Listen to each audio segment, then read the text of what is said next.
গো মা, এই কলাইয়ের ডাল খেতে বুঝি বাবা খুব ভালোবাসে? হ্যাঁ রে মা, শুধু তোর বাবা নয়, তোর কাকাও এই ডাল খেতে খুব ভালোবাসে।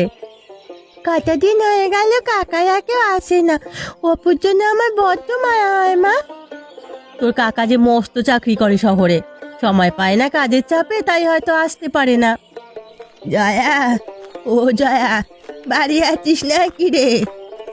আরে পিসি যে, এসো এসো বসো। যা তো ননি একটা পিড়ি এনে দে ঠাকুমাকে।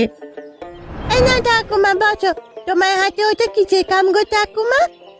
তপন আসছে রে দিদি ভাই, ডাক পিয়ন আমাকে তোদের বাড়ি ঢুকতে দেখে চিঠি দিয়ে তাই তো বলে গেল।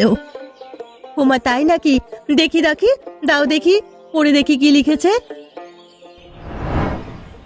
হ্যাঁ সত্যি তো, কমলা আর অপু আসবে এখন, কদিন বাদে তপনও নাকি আসবে।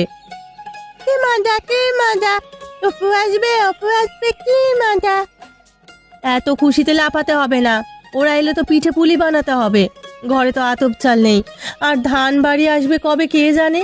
তুই যা, রমা কাকিমার থেকে আতপ চাল চেয়ে নিয়ে আয়। ঠিক আছে মামি, এক্ষুনি যাচ্ছি।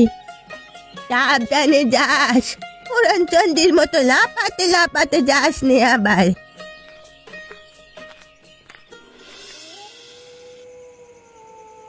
বাবা, তুমি অফিসে ছুটি নিয়েছো?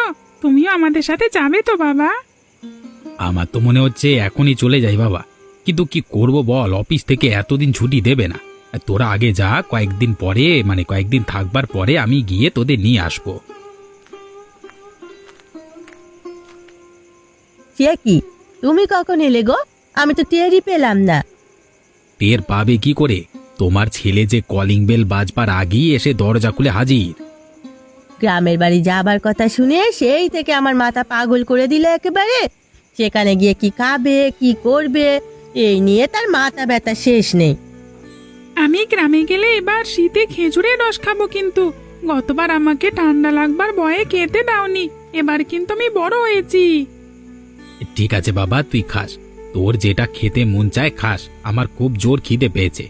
তুমি খাবার টেবিলে খাবার দাও গিন্নি, আমি এক্ষুনি হাত মুখ ধুয়ে আসছি। আর হ্যাঁ, কালকে রাতেই কিন্তু তোমাদের ট্রেন, সব গুছিয়ে রেখো।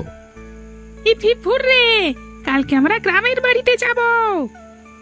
হয়েছে, এখন খেতে বসবি চল।